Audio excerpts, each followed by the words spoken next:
caótico, pero muy lógico, que creo que eso es importante, la lógica dentro del caos, visualmente en la progresión de las secuencias, todo resulta caótico en la presentación porque nunca te esperas lo que va a hacer, pero lo que hacen resulta lógico en el orden interno de cómo se va expresando. Eso en los diálogos también funciona. Una vez que te metes dentro de la película, encuentras normal las barbaridades que dicen, las salidas de tono, y bueno, incluso se compadece, como ha dicho Miguel, con aspectos visuales porque va cortando las tijeras y hay un gag visual magnífico que es cuando entra Cepo y aparece con el canotier partido en dos, acaba de salir, o sea que eso, tomado aisladamente dice, qué locura, no, es que le da unas tijeras Macari y va destrozando todo lo que se le encuentra sobre la marcha, ¿no? Yo creo que ese es un aspecto importante porque se adelantaron, por supuesto, por completo algo que se iba a hacer en Europa en los años 40 y en los años 50, sea en tragedia, o sea, con el caso de Miguel Miura, un autor maravilloso y extraordinario, llegando a las consecuencias de esto que estamos hablando. Ahora de Miura y de Jardiel, siempre que he leído La Tournée de Dios, que me parece una cosa absolutamente genial, siempre he pensado que eso habría que haberlo hecho con los hermanos Marx, claro, realmente. Claro. Es que estaban en esa misma línea, y lo debe dar un poco lo que decía Miguel también, como hubiera sido el dictador Groucho. Hay una anécdota que a mí, de todas las que he oído y que me parece que es cierta, de Franco, que aparte de eso probablemente le gustaría a Groucho, pero es de sopa de ganso la anécdota de Franco, porque él tenía dos coches, claro, no tenía un coche para salir, iba en un coche, iba él o hacían que eran dos coches gemelos, y parece ser que le preguntaron, Excelencia, hoy ¿cuál de los coches quiere usted, el número 1 o el 2? Y dijo él, sí. Lo cual quiere decir que eso es puro sopa de ganso. Habría invitado mucho de Groucho. Hay una cosa que yo creo que sí, que la has tocado tú antes y que tiene mucho que ver con el éxito de esta película, y es el ritmo, y que Macarey haya suprimido los intermedios musicales que de alguna manera tenían un lastre siempre en las películas de los Marx. Se detenía la música cuando Harpo empezaba a tocar el arpa de una manera muy seria, muy trascendental y muy solemne. A mí me parece que eso arruinaba un poco las películas de los Marx. Él las ha quitado un par de números musicales, ha quitado el romance entre Cepo y entre la chica. Entonces a mí me parece que eso le ha dado una velocidad, aunque la película se queda en 1 hora y nada, y 1 hora y pocos minutos, eso le ha dado que es un vendaval tan continuo, que es lo que a mí me parece que hace que sea la mejor película de los Marx. No hay intermedios pesados. Tú decías antes la frase esta de Renoir, que decía que Macari era el director americano que mejor entendía a las personas. Yo creo que eso se extendía incluso a los Marx. Yo creo que los entendió muy bien, mejor que los demás, y que les impuso una cierta disciplina que era necesaria, y al mismo tiempo lo que no podía hacer era eliminar su verdadera naturaleza. Su naturaleza era huracanada, y entonces lo que hizo fue potenciar ese lado de la película huracanada, y de una manera que además no resultara monótono. Por eso él introduce, que eso es típico de Macari, las modulaciones rítmicas, cosa que consigue alternando las escenas totalmente ajenas en principio a los Marx, de origen Laurel y Hardy, que en principio Laurel y Hardy y los Marx no tienen nada que ver,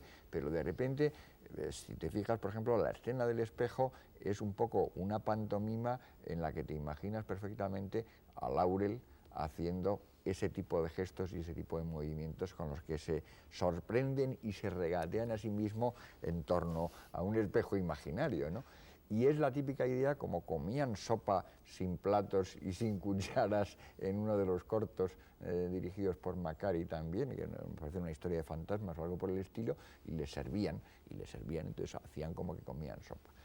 Y sí, no, yo iba a decir que todo eso, pero además lo que comentaba al principio de la película, las secuencias dentro de la propia película. Esa secuencia que acaba en el espejo viene precedida por una secuencia clásica de vaudeville, que es la aparición de Groucho en la habitación de Margaret Beaumont, y luego cómo van entrando todos sucesivamente en la habitación, incluso con el marido, el amante metido debajo de la cama. Es decir, cómo está estructurada, es prácticamente una película dentro de la película, y todo tiene su secuencia y su ritmo, todo está modulado para que aparezcan luego los tres que han estado entrando previamente con la situación previa en el piso de arriba de la casa. Está toda la película construida así, de igual forma que las dos secuencias del vendedor en la calle están moduladas y parece que son exactamente lo mismo para llegar a la final, pero hay que ver el ritmo con las pocas cosas que se hablan, y acabando ya con la última secuencia, que es Harpo metido dentro de la limonada y cómo se van todos, porque son de una crueldad además, que es gran parte del slapstick, la enorme crueldad que es la que provoca la risa del espectador a base de la humillación de los personajes. Es que a mí me parece que Macari, como había hecho ya esos cortos cómicos con Laurel y Hardy, etcétera, él entendió que esto no era una película tradicional, como se ha intentado hacer otras películas de los Marx, que tenía un argumento, y entonces él hace como 8 o 10 cortos en la película, los estructura de tal manera, luego con ese talento que tuvo, que fue único, de alargar y estirar el tiempo, que eso lo hacía como nadie, que ya lo hacía con los Marx y lo hacía con todo el mundo, le tiraban a un tipo una tarta y entonces le decía, quieto, no te muevas, y a la gente empezaba a reírse cada vez más porque este tío se quedaba impertérrito. Bueno, pues eso lo ha hecho aquí, ha cogido la escena del carrito de los cacahueses, la escena de cuando se meten debajo de la cama, la escena del espejo, la escena de vamos a la guerra, y entonces lo que ha estructurado son como 8 o 10 cortos pequeños dentro de una película que le sirve perfectamente a la locura de los más. Y eso es un acierto, visto ahora. La guerra no sé si la habrá visto Gila, pero es una guerra de Gila, vamos. No se la habrá visto Gila, ya que hablamos de humoristas españoles, pero prácticamente es un musical. Es como una llena de alegría ir a la guerra, es extraordinario. Hay un aspecto muy curioso que se ha señalado aquí ahora, la cuestión del diálogo. Es decir, yo creo que es la primera película importante en la cual el diálogo está jugado con esa fruición y que va a dar un juego enorme. Es decir, Billy Wilder, por ejemplo, en algún momento ha tenido problemas de reparto porque si tenía a Jack Lemmon, que era capaz de hablar a una gran velocidad y reaccionar con mucha facilidad y con mucha rapidez a todo lo que le decían, sin embargo, encontraba que la actriz o el actor que tenían que dar la réplica no conseguían ese ritmo. Y aquí está muy bien, muy bien logrado, e incluso, por desgracia, claro, estos que a veces es imposible de traducir en unos diálogos, pero en muchos momentos de la película, en el original, una frase, generalmente chicos suele entender muy mal lo que le dicen, da lugar a un gag que se complica, es decir, o los dos. En un momento Harpo, cuando van a informar de lo que han hecho en ese fin de semana que habéis contado ahora, resulta que Luis Cargel se pone muy nervioso y dice, pero bueno, tenéis el informe, y claro, como el informe es récord, igual que los discos de música, dice, tenéis el informe. Entonces, Harpo tira al aire el disco y después le pega un tiro. O sea que, otro momento, cuando está al comienzo de la primera fiesta, dice, esto es un día de gala. Y entonces Groucho entiende a gal a day, o sea, en vez de a gala day, a gal a day, separado, que quiere decir que en vez de ser un día de gala, sería una chica al día. Bueno, y de esa forma continúa su diálogo. O sea, esto está lleno en el original, que es intraducible, es imposible en un doblaje coger la cantidad de frases que ellos distorsionan en otro momento determinado. Pero luego las que dicen también tienen todo el sentido. Dice, le daré un pagaré a 90 días y si no le pago, quédese con el pagaré. Es lo que ocurre siempre, nadie paga y todo el mundo se queda con los pagarés. O sea, que son las cosas... Yo no sé quién hacía las traducciones de las películas de los Marx, siempre me ha intrigado porque normalmente solía tener unos diálogos españoles que eran muy divertidos también.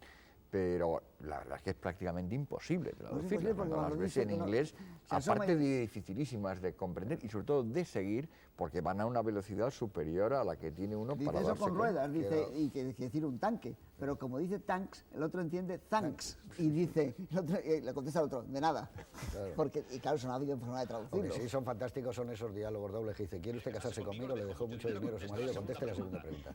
Todas esas cosas las ha hecho como nadie. Y las groserías que le decía continuamente a la pobre Eso forma Margaret parte del Dumont. humor judío, el descender a ciertos niveles que los anglosajones no descenderían. Y luego este señor no se puede llamar más que Rufus T. Freile, ¿no? Que es Luciérnaga. Farfly, ¿no? Farfly. Pero claro, está tan metido unas cosas con otras. Y luego lo que yo os decía es que a mí me parece que la planificación es muy de Leo McCarey, porque él tiene una planificación que se sale un poco del estándar Hollywood habitual. En muy pocos primeros planos. Muy pocos primeros planos para lo que se llevaba entonces. Hacer muchos primeros planos, claro. Porque es que la espontaneidad y la velocidad del diálogo no lo permiten. Aparte, como dice Eduardo, que no pero eso es verdad que lo hacía siempre Macari. O sea, es una película que es clarísimo que es una película que si la analizas, dices, la ha tenido que dirigir Macari. O sea, es una película identificable al final como de Macari, aunque en principio, yo lo que decía antes era sobre todo que no es una película que puedas decir, oiga, Macari es así. No. Macari es así en combinación con los Marx. Como Macari, que era bastante camaleónico, era de tal otra manera como en Ruggles of Red Gap, en combinación con Charles Lawton, y de tal otra manera en combinación con Cary Grant, y de tal otra manera en combinación con Harold Lloyd o con Fields o con Charlie Chase, que era un actor olvidadísimo pero extraordinario, y que también hay varios lados de esta película que tienen que ver. Y hay el lado del sentido del espacio aprendido en el cine mudo, que ese es el lado yo creo que fundamental, y que sirve un poco para imponer ese mayor orden y ese mayor rigor que tiene esta película, que enlaza también